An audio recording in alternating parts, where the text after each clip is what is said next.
9 রবিউল আউয়াল যে জশ্নে জুলুস আমরা যে পালন করছি, এটা ওনার রেখে যাওয়া একটা স্মৃতি।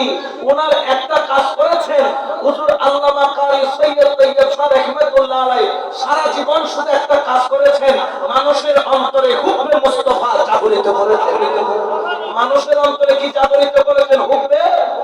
ওনার কাজই ছিল এই জন্য উনি জায়গায় জায়গায় মাদ্রাসা দিয়েছেন, জায়গায় জায়গায় মাদ্রাসা স্থাপন করেছেন। উনি মাদ্রাসাকে নিজের অস্তিত্বের সাথে মিলিয়ে নিয়েছেন, কারণ তিনি বুঝতে পেরেছেন এক একটি মাদ্রাসা হবে এক একটি সুন্নিয়তের ক্যান্টনমেন্ট। ঠিক কিনা? যখন মুস্তাফার শানে আঘাত করবে, এই সুন্নিয়তের ক্যান্টনমেন্ট গুলা জাগরিত হবে। এগুলা লাভার মুখের মতো অগ্নিস্ফুলিঙ্গ বের করে গণজোয়ার সৃষ্টি করে বাংলার জমিনের মধ্যে নারায়ে তাকবীরের সাথে সাথে নারায়ে রিসালাতের স্লোগান, নারায়ে রিসালাতের স্লোগানের সাথে নারায়ে গাউসিয়ার স্লোগানকে বুলন্দ করবে। এই জন্য মাদ্রাসা প্রয়োজন। জায়গায় জায়গায় যে সৃষ্টি করে গিয়েছেন, এটা মিথ্যা দেওয়া বাংলার জমিনে কোনো বাতিল ফেরকার কেন্দ্রের পক্ষে সম্ভব নয়। ঠিক কিনা? কোন সন্দেহ আছে? আরো জোরে বলেন না আছে? এই জন্য আল্লাহর ওলির খেদমত, আল্লাহর ওলির দামান, আল্লাহর ওলির কুরবত, আল্লাহর ওলির নিসবত, এটা বড় দামি, এটা বড় দামি, এটা বড় দামি। জেনে রাখেন, জেনে রাখেন, হুজুর আল্লামা কারি সৈয়দ তৈয়ব শাহ রাহমাতুল্লাহ আলাইহি, তিনি 11 মাসে হাফেজে কোরআন হয়েছেন। কত মাসে? মাত্র 11 মাস। 11 মাসে কি পুরা কোরআন হেফজ করেছে। তো উনি যে আওলাদে রাসূল, ওনার উস্তাদ জানতেন না, ওনার উস্তাদ জানতেন না যে উনি আওলাদে রাসূল। একদিন উস্তাদকে দয়াল নবীর স্বপ্নে দেখাচ্ছে, তুমি বড় ভাগ্যবান, কারণ তোমার ছাত্রের মধ্যে আমার একটা আওলাদ আছে। সুবহানাল্লাহ বলবেন না?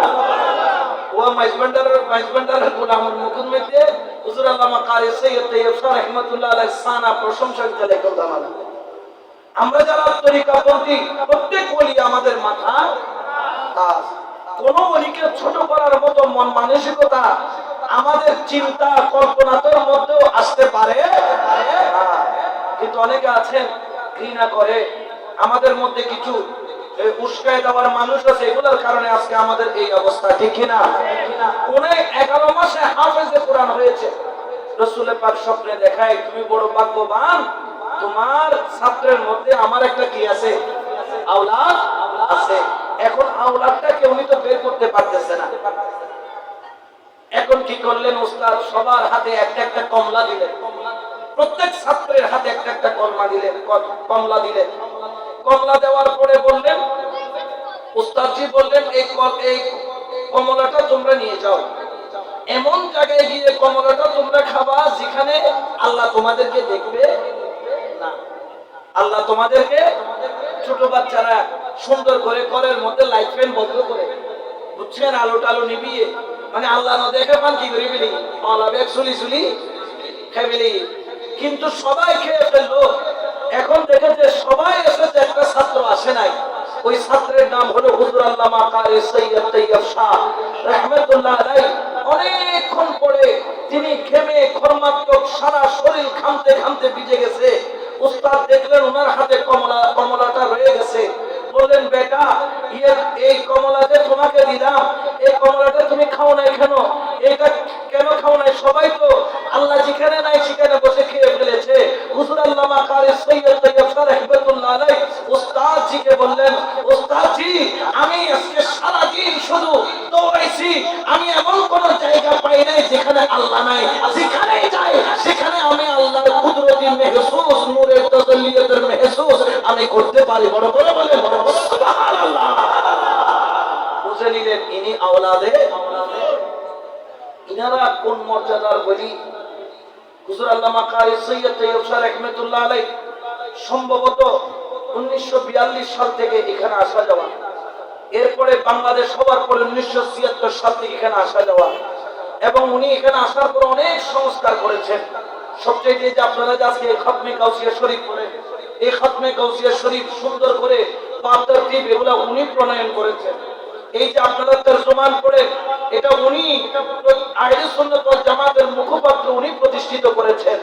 এবং এই যে আপনারা যে সাজারা শরীফ করেন সুরে সুরে, আগে কিন্তু সুরে সুরে সাজারা ছিল না।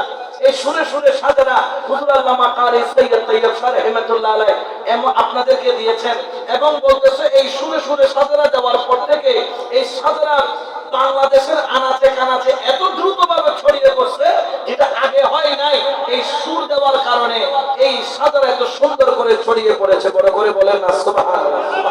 এই জন্য আল্লাহর ওলির মর্যাদা, আল্লাহর ওলির মর্তবা, ওনাদের মাকাম, এটা বোঝার ক্ষমতা আমাদের, আরো জোরে বলেন না আমাদের নাই। তারপরও আমাদেরকে ঘৃণা করে কতগুলা মানুষ আছে না, তারা বলবেন মাইজবান্ডার যাবেন না, ওলি আল্লাহর দরবারে যাবেন না, তোমার লোক খাবেন না, এলে হয় না, না হয় হালা হালা কদুন বসুন না, মসজিদে আবার এগুলো লড়াই বেশি, মশে মসজিদে 8000 এগুলো পার হইতে গেলে এটা দেখুন সেলা সেলা আনোয়ার কিন্তু সেলা মজা আছে না, আজ তোমার দেখানো 8000 মসজিদ কি হয় দিলেন বিয়ান সরকার নেই আবার সরকার কেন আছে তো এটা যে সেলা সেলা মসজিদে ইকে তো মসজিদে যায় 8000 গেলে বলেন ফুট ফুট করে কিরে ফুট ফুট করে কত মশে মসজিদ নিলে মশে কি চিনি মসজিদ নি এটা ওটা আমাদের মসজিদ বসাবো এই যে আছে না নাই কোথায় করে বিএন সাইকেল আছে না নাই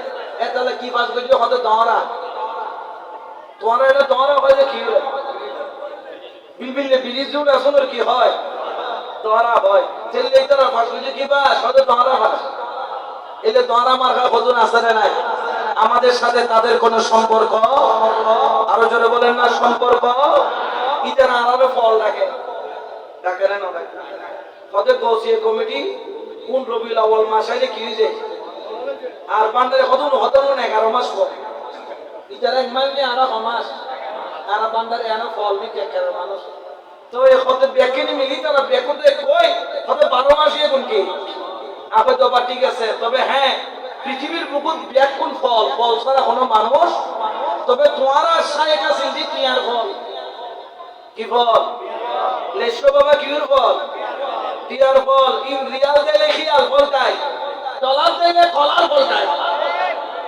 আসলে মিসা কদিন আগে আমাদের দেখি কমি জনতার জননী হইয়ের ফতোয়া দি ইয়া হতে না আমরা মানি না, মানে যেখানে যেমন সেখানে তেমন না, সেখানে হ্যাঁ আমাদেরকে তোমরা পাগল বলো, তোমরাও পাগল, তোমরা ডলারের পাগল, তোমরা ক্ষমতার পাগল, তোমরা টাকার পাগল, তোমরা দুনিয়ার লোভ লালসার পাগল, আমরাও পাগল, তবে আমরা মদিনাওয়ালার পাগল, ঠিক কি না? ওই পাগল হতে রাজি আছে কি নয়? তুই হাত তুলে বলে রাজি আছে কি নয়? আল্লাহ কবুল করুক, আমিন বলেন না, আরো জোরে বলেন না আমিন।